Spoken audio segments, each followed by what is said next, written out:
Eu li uma mensagem esses dias que me fez parar para pensar. A pessoa dizia mais ou menos assim: depois que eu comecei a conviver com menos brasileiros, a minha vida melhorou. E eu sei que muita gente vai ouvir isso e pensar, ela tá certa. Porque talvez você já tenha se decepcionado com alguém. Talvez você tenha vindo para os Estados Unidos cheio de expectativas e acabou encontrando competição, falsidade, julgamento ou até ingratidão. E eu não tô aqui para fingir que isso não acontece. Acontece sim. Mas eu acho muito perigoso quando uma experiência ruim começa a virar uma conclusão sobre um povo inteiro. Porque existe uma diferença muito grande entre eu tive uma experiência ruim com algumas pessoas e o brasileiro é o problema. Eu acho que essa diferença diz muito sobre o lugar emocional que a pessoa está vivendo. Porque quando alguém começa a enxergar todo brasileiro como um problema,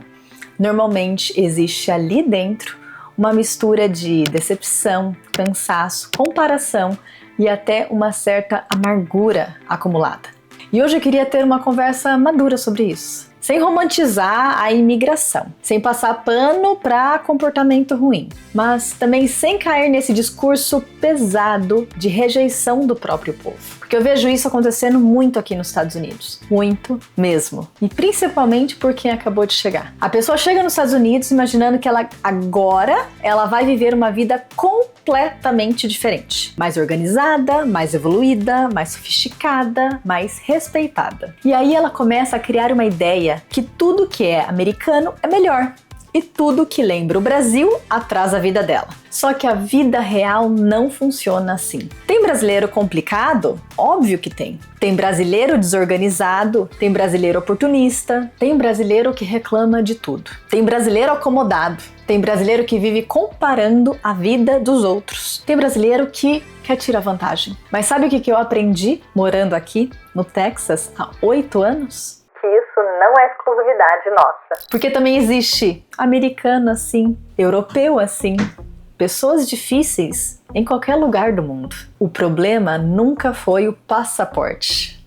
O problema é o caráter, é a maturidade, é a mentalidade. Eu acho injusto reduzir um povo inteiro às piores experiências que você teve. Porque ao mesmo tempo, eu conheci aqui brasileiros que me emocionaram profundamente. Brasileiros que chegaram sem inglês, sem apoio, sem família, sem saber por onde começar. E mesmo assim, reconstruíram a vida inteira com uma coragem absurda. Pessoas trabalhadoras, honestas, inteligentes, empreendedoras, gente que caiu e levantou dezenas de vezes. E sinceramente, tem uma força no brasileiro que eu admiro muito. Essa capacidade de adaptação, de improvisar, de sobreviver, de correr atrás, de trabalhar duro. E aqui entra uma parte importante da nossa conversa hoje. O ambiente influencia sim,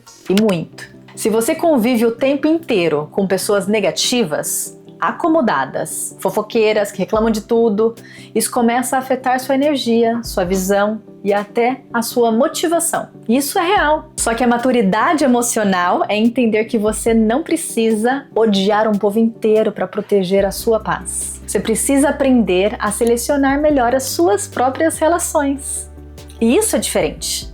Uma pessoa madura aprende a colocar limites, aprende a perceber quem soma e quem drena, aprende a construir um círculo saudável. Porque não importa onde você mora, sempre vai existir gente que aproxima do crescimento e gente que se aproxima da escassez. Integração não acontece por geografia, integração acontece por postura. Porque se a pessoa não desenvolve o idioma, inteligência emocional, capacidade de adaptação, maturidade social, consciência cultural, ela pode morar no lugar mais americano possível e ainda assim continuar frustrada, isolada, sem pertencimento.